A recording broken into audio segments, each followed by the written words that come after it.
Hi everybody and welcome. First of all, I'd like to say a genuine thank you for all the positive feedback we got on the first video, which was about feeder fishing for roaching in Inniscarra. But following on from that today, I'm just going to go through my basic pole and whip techniques for the same venue. So let's start at the start. You draw your peg, you get down to the bank, you set up your box. Well, for me, the first thing after that is I plumb up long pole, short line. The reasoning behind this is simple. Gives me, by doing it, I get a good indication the depths between 13 meters and 5 and 6 meters. And by knowing these depths and the contours of the bottom, it lets me know whether the whip is going to be a viable method and it's worth setting up for the day. Now you got to realise, 9 times out of 10, long pole short line, as far as I'm concerned, is going to do better than the whip down there. If you're catching 300 fish, well, for me it's short lining. The reason for that is you're more accurate, you have more control over the rig, you can lay it straight back in if you miss a bite, and it's just better presentation all around. But for the days that it's black with fish, the whip cannot be beaten. So you cannot take the chance really of not setting up a whip, because you never know. So let's run through the rigs that I use for both short lining and the whip. You're going to see that they're more or less identical. The only difference being is size of the droppers on the rigs and the floats I use. So starting with my long pole short line, the only floats I use nowadays, and this rings true for most of my fishing across Ireland, are carper Gloucesters. Now for Inniscarra, I use them in larger sizes than I normally would. I carry them in a range of sizes between 2 and 6 gram. Carry them a Pacific winder tray just for Inniscarra rigs. Basically, as I said earlier, because the larger droppers, and also they're made up on heavier diameter, larger diameter lines that I'd use elsewhere. Now on these two floats, obviously the body shape is identical, the bristles are identical, fibre bristles. The only difference is for the days I'm really bagging or flat cam days, I like to set up a carbon stem float, which lessens wrap overs and eliminates tangles. But if there's days where there's movement on the water or it's a little bit wavy, I like the stability that a wire stem gives me. So they're the two floats I use, again in ranges from 2 gram to 6 gram depending on the depth, or obviously depending on how quick I'm catching. The heavier float, generally the more you catch. Moving on to the whip floats, only pattern of float I use are these Daiwa Series 19s. Now I carry these in a range of sizes from 3 gram right through to 10 gram. Now Dave is releasing 8 and 10 grams shortly, so there's the little tip. They'll be in the shops hopefully, and you can get ordering and get making up these rigs for later in the years when the festivals restart. The reason I chose these floats is simple. They come out of the water very cleanly on the strike, but they settle so fast due to the slim shape of them. As soon as that hits the water, the Olivet sinks down, boom, they're straight down to the bristle.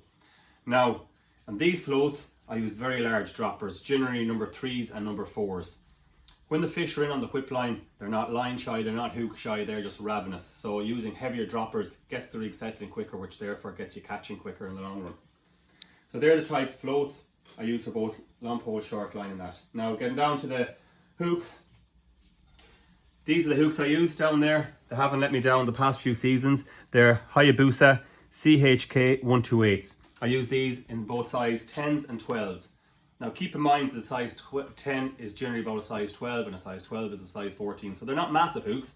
I don't like using massive hooks because the fish you're catching are generally 2 to 3 ounces. So they're not massive, but these are the boys, don't let me down. I carry them, I tie them actually to 6 inches long. All my hook lengths are 6 inches long. So, and they're tied to 0.15 and 0.414 main lines. Now let's just run through the rig that I use for both short lining and whip fishing. As I said earlier, they're both the same rigs, and these are how I tie them. So, starting with an Olivet, I position the Olivet from my loop of my hook length. It's 12 inches. So I have my Olivet with a couple of droppers. Now these droppers do two things. They actually eliminate tangles and also let me vary the rig slightly. 6 inches below that, I have a dropper shot, and 6 inches below that, sitting on my hook length knot, is another dropper. Now, with this rig, as I said earlier about the dropper shot, if I'm catching extremely fast, I can just slide down some of these shots and make what we call a double bulk, and therefore gets your hook bait down to the feeding fish a bit quicker. Just speeds up. It might only equate to 1 or 2 fish an hour, but it's worth doing if you're catching that little bit quicker. So that's the rig. That's the shotting pattern I use on both whip and short lining rigs. When it comes to elastics for short lining, whoops, I use one elastic down there. For some this might seem a little bit brutal because the fish again are 2 to 3 ounces, but for me it works. It's Preston original slip double sixes. The reason I like this elastic is simple. When I strike, I can throw back the pole, and when I go to swinging in fish, all the fish will come to my chest. Every fish I catch will come to the same height. The last thing I want is to be using maybe 5s or 4s elastic, and when you're swinging in fish, they're coming in lower, they're coming in higher, they're bouncing off the water when they're coming in. That will just basically slow you down in the long run. So for me, even though it's a little bit tight, I'm careful on the strike, throw it back, comes out easily, and I swing in fish all to the same point. That's the only elastic I set up. I'm only setting up 2 or 3 rigs. That's the only elastic I'll have in the top kit. I put that through about 1 metre of elastic through the top 1 and 2 of my pole. Now as you can see there, that's all that's left of my number 1 section. Obviously a Daiwa pole, I think it's a 2.6mm bush I use, so it's pretty stiff. As far as the whip is concerned, it's all flick tips I use. I've been reasonably well cut back. See here, so which again means that all the fish are going to come to the same point. Very, very positive fishing. Now, one of the things I've started doing this year is telescopic whips for the smaller lengths between 3.5, 4 meters, 4.5 meters. I really favour these telescopic connoisseur whips simply because there's a bit more to hold on to than using take apart whips at the same length. They're a little bit skinnier, but I like something good and solid to hold on to. They're still well skinny enough that I can swing in the fish, unhook it, put in the net, rebait without letting go of the pole. A tip I learned last year while fishing a festival in the UK was have all your whip rigs made up and attached to the pole. This just saves time on the bank when you're setting up, plus saves loads of line because you're not actually cutting back rigs. Now I carry these whips, as I said, from range sizes right through from 3.5 meters right through to 7 meters with all my whips set up. But generally I'll set up only 2 or 3 whips. If I'm going for an all-out whip session, if you know it's later in the summer, I like to have 3 distances of whips set up.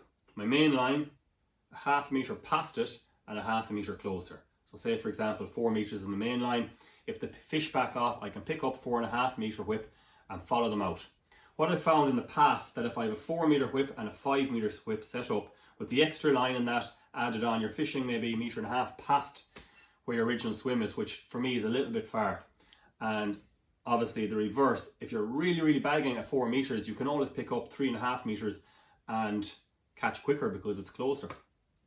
So there I think you have it.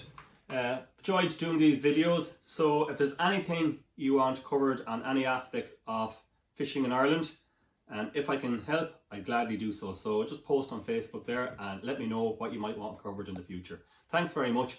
Stay safe, stay at home, and hopefully we'll be out in the bank before too long. Thanks.